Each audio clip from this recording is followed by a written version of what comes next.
출애굽기 21장. 네가 백성들에게 선포해야 할 법령은 다음과 같다. 너희가 히브리 남자를 종으로 샀을 경우에는 6년 동안만 부릴 수 있다. 7년째에는 아무 대가 없이 그를 풀어주어야 한다. 그 남종이 홀몸으로 들어왔으면 홀몸으로 풀어주고, 아내를 데리고 들어왔으면 아내도 함께 풀어주어야 한다. 주인이 그 남종에게 아내를 구해주어 장가를 들게 하였다면, 그래서 그 여자가 그 남종의 아들들과 딸들을 낳았다면, 그 여자와 자식들은 주인의 소유이므로 그 남종은 혼자 나가야 한다. 하지만 그 남종이 나는 주인님과 나의 처자식을 사랑하기 때문에 혼자 자유의 몸이 되지는 않겠습니다 하고 분명히 말한다면, 주인은 그 남종을 재판관들 앞으로 데리고 가서 그를 문짝이나 문설주에 바짝 세워놓고 귓바퀴를 송곳으로 뚫어야 한다. 그러면 그 남종은 죽을 때까지 그 주인을 섬겨야 한다. 어떤 사람이 자기 딸을 종으로 팔 경우 그 여종은 7년이 되어도 남종들처럼 자유의 몸이 되지 못한다. 주인이 자기 아내로 삼으려고 데리고 온 여인이 마음에 들지 않으면 그는 몸값을 받고 그 여자를 내보내야 한다. 하지만 그 사람은 여인과의 신의를 저버린 것이므로 이방인들에게 그 여인을 팔 권리가 없다. 주인이 그 여인을 며느리로 삼았다면 그는 그 여인을 자기 딸과 똑같이 대우해 주어야 한다. 만일 주인이 다른 여인을 아내로 맞더라도 먼저 번 여인에게 먹을 것과 입을 것을 다 대어 주어야 하며, 그녀와 잠자리를 함께하는 의무도 소홀히 해서는 안 된다. 주인이 이 세 가지 의무를 먼저 번 여인에게 해주지 않는다면 주인은 아무 대가 없이 여인을 자유의 몸으로 풀어주어야 한다. 누구든지 사람을 때려 죽게 한 자는 반드시 사형에 처해야 한다. 그러나 고의로 죽인 것이 아니고 실수로 죽였다면 나 하나님이 그 자를 그 사람의 손에 붙인 것이 되므로 내가 그 사람이 몸을 피할 곳을 정해 줄 것이다. 하지만 누구든지 나쁜 마음을 먹고 고의로 이웃을 죽였을 경우에는 그가 내 제단으로 도망치더라도 그를 끌어내어 반드시 사형에 처해야 한다. 자기 부모를 때린 자는 반드시 사형에 처해야 한다. 사람을 유괴한 자가 유괴해낸 그 사람을 팔았든 잡아두었든 그를 반드시 사형에 처해야 한다. 자기 부모를 저주하는 자는 반드시 사형에 처해야 한다. 이웃끼리 서로 다투다가 한 사람이 상대방을 돌이나 주먹으로 쳐서 그가 죽지는 않았지만 몸져 눕게 되었을 경우, 피해자가 지팡이를 짚고라도 몸을 움직일 수 있으면 때린 사람은 벌은 면한다. 하지만 그 가해자는 맞은 사람이 완전히 나을 때까지 생활비와 치료비를 다 대주어야 한다. 누구든지 남종이나 여종을 때려 그 자리에서 숨지게 하면 그 자는 반드시 벌을 받아야 한다. 하지만 매를 맞은 종이 하루 이틀 뒤에 자리에서 일어나면 주인은 벌은 면하게 된다. 종은 주인의 재산이기 때문이다. 서로 싸우다가 임신한 여인을 밀쳐서 아이를 유산시킨 남자는 다른 심각한 상처가 없다면 여인의 남편이 요구하는 대로 또 재판관의 판결대로 배상해야 한다. 하지만 그 여인이 심각한 상처를 입어 목숨을 잃는다면 그 또한 목숨으로 갚아야 한다. 눈은 눈으로, 이는 이로, 손은 손으로, 발은 발로, 화상은 화상으로, 상처는 상처로, 멍은 멍으로 갚아야 한다. 주인이 남종이나 여종의 눈을 때려 멀게 했다면 그는 눈을 멀게 한 대가로 그 종을 자유의 몸으로 풀어주어야 한다. 주인이 남종이나 여종의 이를 쳐 부러뜨렸다면 그는 이를 부러뜨린 대가로 그 종을 자유의 몸으로 풀어주어야 한다. 황소가 여자든 남자든 뿔로 받아 사람을 죽게 하면 그 황소는 반드시 돌로 쳐서 죽여야 하고 처형된 그 황소의 고기를 먹어서는 안 된다. 그러나 황소의 임자에게는 죄가 없다. 그러나 황소가 본래 잘 받는 버릇이 있어 그 임자에게 주의를 주었는데도 황소를 잘 단속하지 않아서 여자든 남자든 사람을 들이받아 죽였다면 그 황소를 돌로 쳐 죽이고 그 임자도 사형에 처해야 한다. 하지만 주인에게 배상금을 요구해 오면 황소 주인은 요구하는 대로 배상금을 내고 자기 목숨을 구할 수 있다. 황소가 남의 집 딸이나 아들을 들이받아 죽였을 경우에도 마찬가지이다. 황소가 어느 집 여종이나 남종을 들이받아 죽였을 경우 황소 임자는 죽은 종의 몸값으로 은 30세겔을 그 주인에게 주어야 하고 황소는 돌로 쳐 죽여야 한다. 어떤 사람이 구덩이를 파두었거나 구덩이를 파놓고도 메우지 않아서 황소나 나귀가 거기에 빠지면 구덩이를 판 사람은 가축의 임자에게 가축값을 배상해 주어야 한다. 하지만 죽은 가축은 구덩이를 판 사람의 차지가 된다. 어느 집의 황소가 남의 집에 황소를 들이받아 죽였다면 들이받은 황소의 임자는 그 황소를 팔아 그 돈을 절반씩 나누어 가져야 하고 죽은 황소도 절반씩 나누어 가져야 한다. 그 황소가 본래 들이받는 버릇이 있는 줄을 알고도 임자가 황소를 잘 단속하지 않았다면 들이받은 황소의 주인은 자기 황소를 내주고 죽은 황소를 가져와야 한다.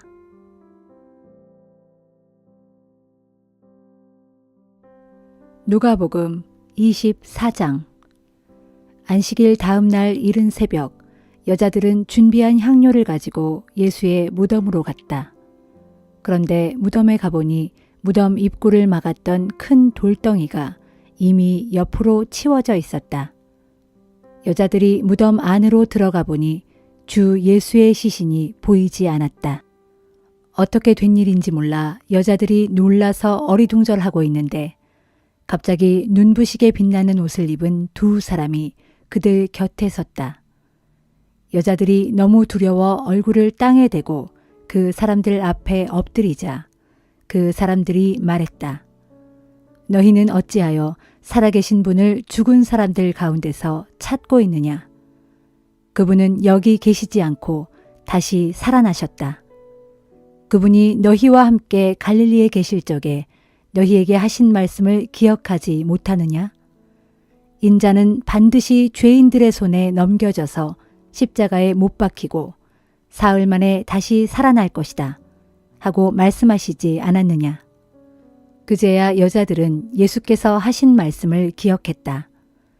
여자들은 무덤에서 나와 11 제자와 그 밖의 다른 사람들에게 이 모든 일들을 전해 주었다. 사도들에게 이 소식을 알린 여자들은 막달라 마리아, 요한나, 야고보의 어머니 마리아, 그리고 그 밖에 몇몇 여자들이었다. 그러나 사람들은 여자들의 말을 당치도 않은 소리로 여겨 사실대로 믿지 않았다. 하지만 베드로는 일어나 무덤으로 달려갔다. 무덤에 이르러 몸을 굽혀 안을 들여다보니 그곳에는 예수의 시신을 쌌던 삼배만 놓여 있었다. 베드로는 자기 눈을 의심하면서 집으로 돌아갔다. 같은 날 예수를 따르는 제자들 가운데 두 사람이 예루살렘에서 대략 30리 정도 떨어진 엠마오라는 마을을 향해 걸어가고 있었다. 길을 가면서 그들은 그동안 예루살렘에서 일어난 일들에 대해 이야기를 주고받고 있었다. 그때 예수께서 가까이 가셔서 그들과 함께 걸으셨다. 그러나 그들은 예수님을 보고도 알아보지 못했다. 예수께서 그들에게 물으셨다. 대체 무슨 일로 그렇게 토론을 하고 있소? 그들은 침통한 표정을 지으며 잠시 걸음을 멈추었다. 그들 중에 글로바라는 사람이 대답했다.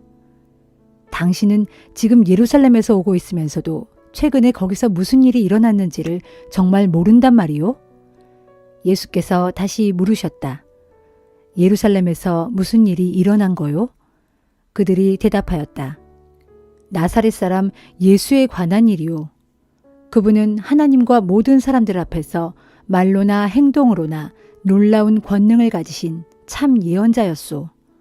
그런데 대제사장들과 우리 지도자들이 그분을 넘겨주어 결국 사형 선고를 받게 하였고 마침내 그분을 십자가에 못 박았소.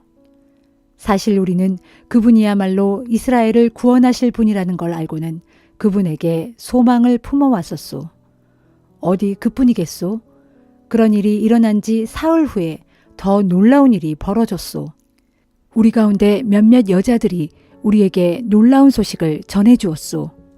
오늘 이른 새벽에 여자들이 예수의 무덤에 갔는데 그분의 시신을 찾지 못하고 돌아와서는 우리에게 하는 말이 글쎄 자기들이 천사들을 보았는데 천사들이 말하기를 예수께서 살아계신다 하면서 그 소식을 모두에게 전하라고 하더라는 것이요.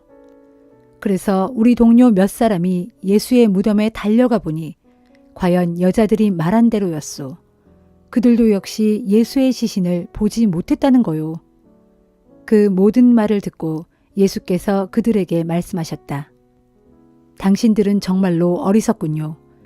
예언자들이 한결같이 말해온 것들을 어찌 그리 마음에 더디 믿는단 말이요.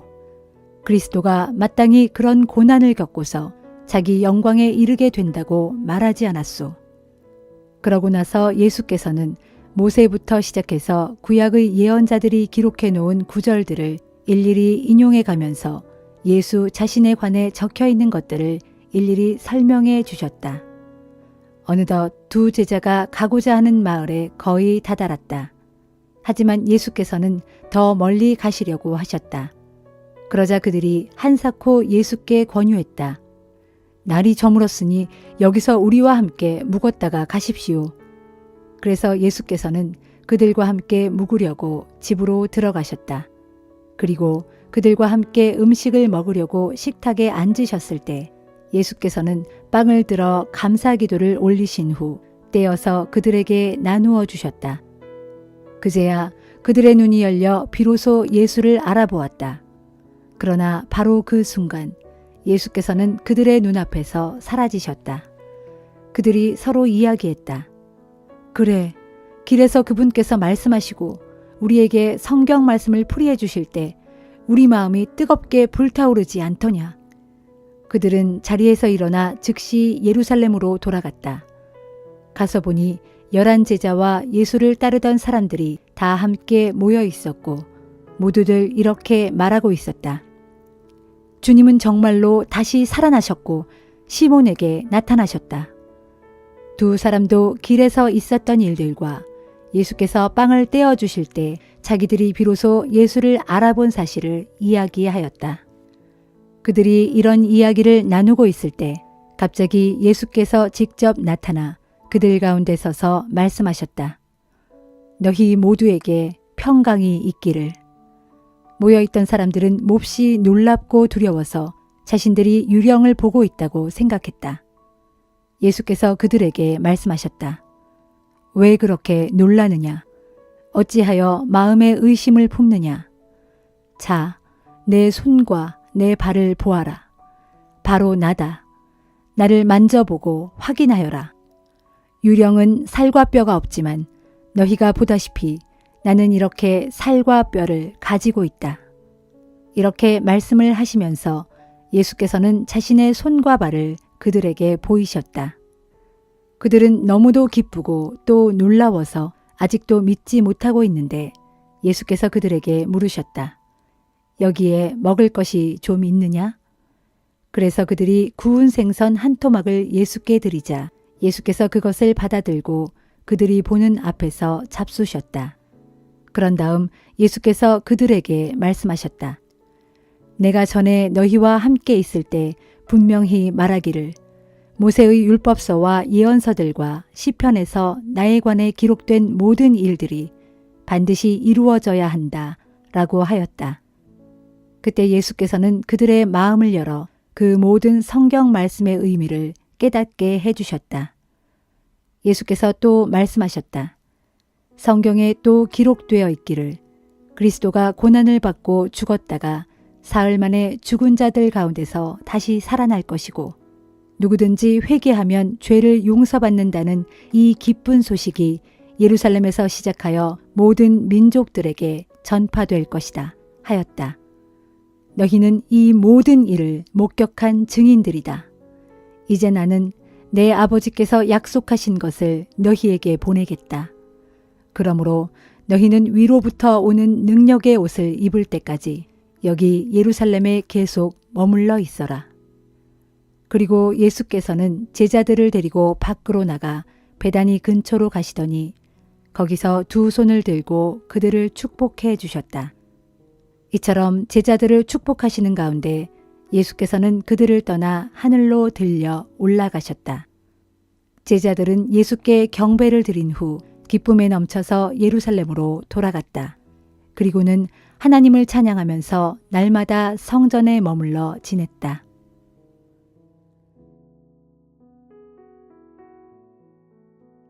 욥기 39장. 너는 산염소가 언제 새끼를 치는지 아느냐? 들사슴이 새끼 낳는 것을 본 적이 있느냐? 그것들이 몇 달 동안 새끼를 제 뱃속에 품고 다니고 또 어느 때에 새끼를 낳는지 네가 알고 있느냐? 그것들이 몸을 굽으려 일단 새끼를 낳으면 해산의 고통에서 벗어나게 되고 어린 새끼들은 들판에서 무럭무럭 자라 튼튼해지게 되면 어미 곁을 떠나서 다시는 돌아오지 않느니라. 누가 들나귀를 자유롭게 광야에 풀어주었느냐? 누가 메인줄을 풀어 날쌘 그것들을 광야에서 마음껏 뛰놀게 하였느냐? 바로 나다. 내가 광야를 들나귀의 집으로 정해주었고 소금기 있는 그 땅에서 살게 하였느니라. 들나귀는 시끌벅적한 동네를 싫어하고 자기를 길들이려 하는 사람의 말을 도무지 들으려 하지 않느니라. 들나귀에게는 산이 목장과 같아서 이 산 저 산을 마음껏 뛰어다니며 푸른 풀을 찾느니라. 네가 들소를 부려먹을 수 있을 것 같으냐? 들소가 너의 외양간에서 얌전히 밤을 보낼 것 같으냐? 네가 들소에게 쟁기를 메어 밭을 갈게 할 수 있겠느냐? 들소가 고분고분 내 말을 따라서 일항을 갈 수 있을 것 같으냐? 들소가 아무리 힘이 세다고 해서 내가 그 힘을 이용할 수 있을 것 같으냐? 네가 들소의 등 위에 무거운 짐을 지울 수 있을 것 같으냐? 추수 때 거두어들이는 곡식단을 들소에게 실어보내 그것을 타작마당에 내려놓게 할 수 있을 것 같으냐? 타조는 재빠르고 웅장하게 날개를 칠 수 있지만 그 깃과 털은 황새만 못하여 제 새끼를 따뜻하게 품지 못하느니라. 그래서 타조는 자기 알을 땅바닥에 낳고 모래 속에서 따뜻하게 되도록 내버려 두는데 그 알이 누군가의 발에 밟혀 깨질 수 있다거나 혹은 들짐승이 그 알을 깨트릴 수도 있다는 데에는 생각이 미치지 못한다. 이처럼 타조는 자기가 낳은 알을 마치 자기 것이 아닌 양 조금도 신경 쓰지 않고 거칠게 다룬다. 애써 알을 낳은 것이 헛수고가 될지 모르는데 그런 것에는 전혀 아랑곳하지 않는다. 이것이 전부 나 하나님이 타조에게 지혜를 허락하지 않았고 지각을 주지 않았기 때문이니라. 그러나 타조가 그 몸을 높이 쳐들고 날개를 치면서 달릴 때에는 말이나 그 말 탄 자를 우습게 여기느니라. 또 네가 말에게 강한 힘을 주었느냐? 네가 말에게 휘날리는 갈기를 그 목에 달아주었느냐? 네가 말을 메뚜기처럼 잘 뛸 수 있게 했느냐? 사람을 두렵게 하는 말의 그 위엄있고 위세당당한 콧소리를 내게 한 것이 너란 말이냐? 말은 앞발로 땅을 힘차게 차고는 전쟁토로 당당하게 내달린다. 말은 두려움이란 걸 모른다. 칼을 들이대도 피하는 법이 없느니라. 말을 탄 용사의 화살통이 덜커덕 흔들리고 긴 창과 짧은 창이 햇빛에 번쩍거려도 전쟁의 나팔 소리를 들으면 그 즉시로 미칠 듯이 발로 땅을 박차면서 혼신의 힘을 다해 격렬하게 앞으로 내달린다. 그리고 나팔 소리가 울릴 때마다 말은 히잉하고 콧김을 내뿜으며 멀리서부터 싸움의 냄새를 맡고 지휘관들의 우레 같은 호령과 명령 소리를 다 알아듣느니라. 매가 높이 떠올라 그 날개를 펼치고 남쪽으로 날아가는 것이 너에게서 배운 지혜 때문이더냐. 독수리가 하늘 높이 날아올라 높은 곳에 둥지를 트는 것이 너의 명령을 따른 것이더냐. 독수리는 가파른 절벽에 자기 보금자리를 꾸며 살고 험한 바위산을 자기 요새로 삼는다. 독수리는 또 거기에서 먹이를 찾되 그 눈은 아주 멀리서도 먹이를 탐지하고 알아차리느니라. 독수리 새끼들도 피를 빨아먹고 사니 주검이 있는 곳에는 독수리가 있느니라.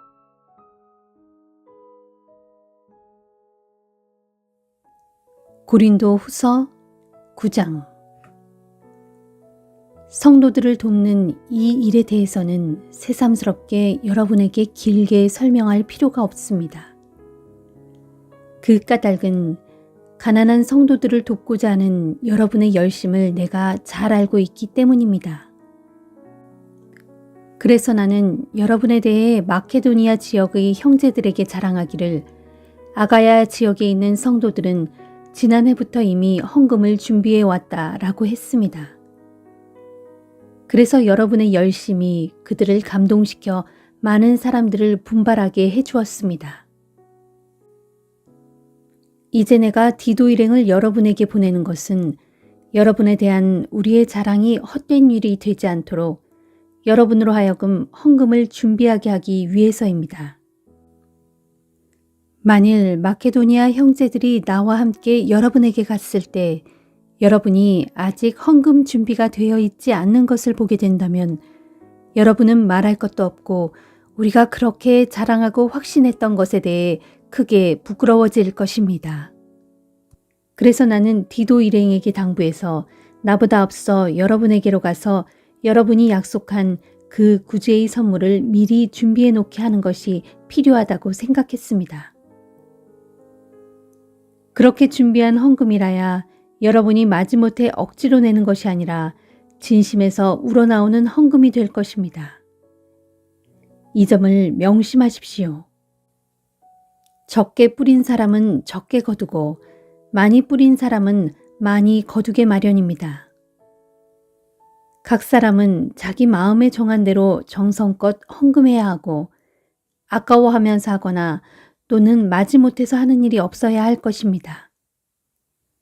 하나님께서는 기쁜 마음으로 바치는 사람을 사랑하십니다. 하나님께서는 여러분에게 모든 은혜를 풍성하게 베풀어 주실 수 있는 분이십니다. 그러므로 여러분은 언제든지 필요한 것을 넉넉히 가질 수 있고 그래서 모든 선한 일을 넘치도록 할 수 있습니다. 그러므로 성경에 기록되기를 하나님께서 가난한 사람들에게 아낌없이 나누어 주셨으니 그분의 의가 영원히 있다 했습니다.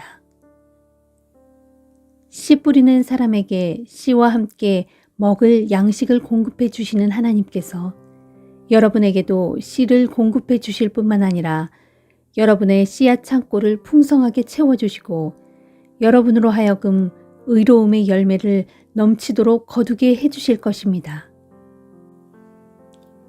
여러분은 모든 면에서 풍요롭게 되어 후하게 헌금할 수 있게 될 것입니다.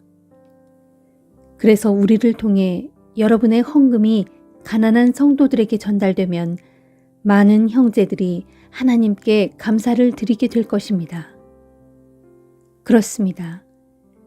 여러분이 행한 이 봉사의 일은 어려운 처지에 있는 성도들에게 필요한 것을 공급해 주는 데서 그치는 것이 아니라 많은 형제들로 하여금 하나님께 넘치도록 감사드리게 하는 일로 이어지게 될 것입니다.